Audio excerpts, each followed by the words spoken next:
Gentlemen, we are in the midst of a beard renaissance, the revival, the resurrection of the full beard. From bankers and businessmen, all the way to bad boys and baristas, everybody, it seems, is growing a beard. It's a mug rug revolution. Now, this is great for guys that can grow a substantial beard, right? Thick, full, dense coverage. But for many of us, the idea of a full, thick, luscious beard is kind of like a magical unicorn. It's a fairy tale. However, there are some things that we can do in order to minimize the appearance of the patchiness, leveraging the whiskers you do have in order to look better, thicker, and fuller. Now, the good news is that as we age, a lot of times our facial hair will become more dense just over time. When I was in college, all right, one of the sides to my mustache didn't connect to my chin hair, right? And so what did I do? Of course, I grew this hair a little bit longer, grow it longer, twist it, kind of put it into place. Now this worked-ish. The problem, however, is that I was always paranoid that this hair was all like sticking up and it would look crazy. But the good news is that as I aged, as I got a little bit more mature, it actually filled in. Also, sideburns. They were patchy up until like literally 3 years ago. But as I've aged, as I've matured a bit, chronologically speaking, of course, it has actually enhanced the thickness of my beard. So for many of you, time is all it's going to take in order to develop a thicker, luscious beard. Why, before you freak out and be like, that's not a tip telling me to wait, that sucks. I agree, that sucks. And so there are some things that you can do right now to help enhance the beard you have. Tip number 1 is grow it out. Let it rock. Let it grow. Alright, most of the time what happens is dudes were like, I'm gonna let a beard grow in. It starts and you're like, it's sort of patchy, and you shave it real fast. Give it a month. 1 month. Let the hair sort of just go nuts, right? And you're going to be able to see more accurately how that beard is actually going to look. Because sometimes all it takes is a little bit of length. A lot of the hairs that we have on our face do come in different colors, alright? It's not just like brown.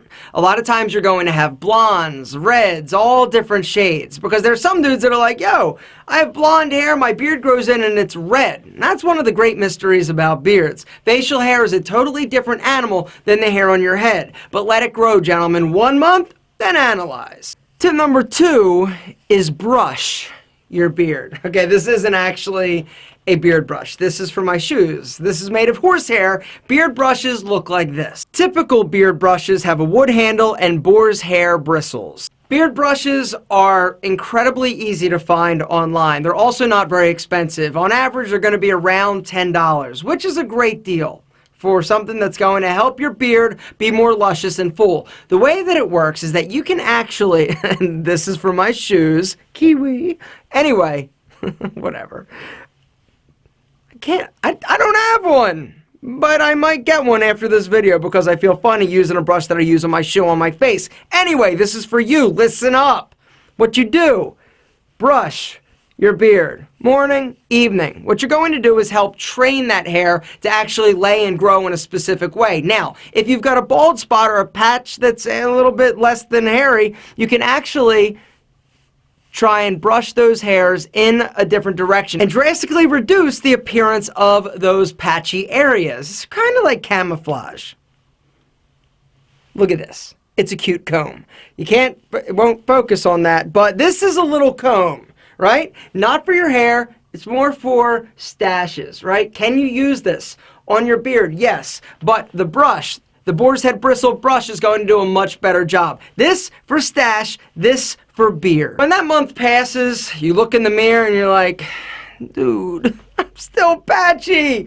What can I do? Trim it, baby, trim it. Utilize a facial hair grooming tool. Cut the hair short, because if you've got a significantly patchy or a lot of bald spots on your face, you let those strategic hairs grow really long. If there's no supporting hair around it, it's going to definitely be more visible and actually look patchier. But by simply taking it short, you're actually going to reduce the appearance of those bald spots, because all those hairs that aren't growing aren't quite as noticeable. Does Rogaine work? This is a big question and hot topic online. Guys are using Rogaine on their face in order to stimulate facial hair growth, follicle growth. Does it work? Some people say yes. Is it designed for that? No. Will it stop and will the hairs go away if you stop using it?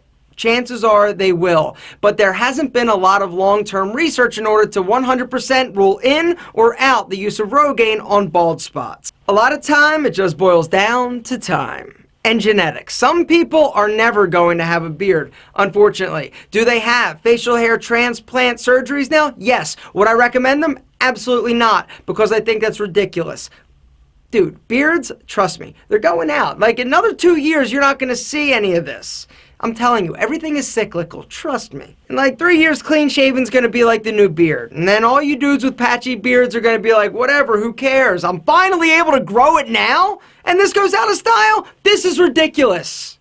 And facial hair karma. Gentlemen, hopefully this video helped you identify some things that you can try in order to reduce the appearance of a patchy or sparsely populated beard.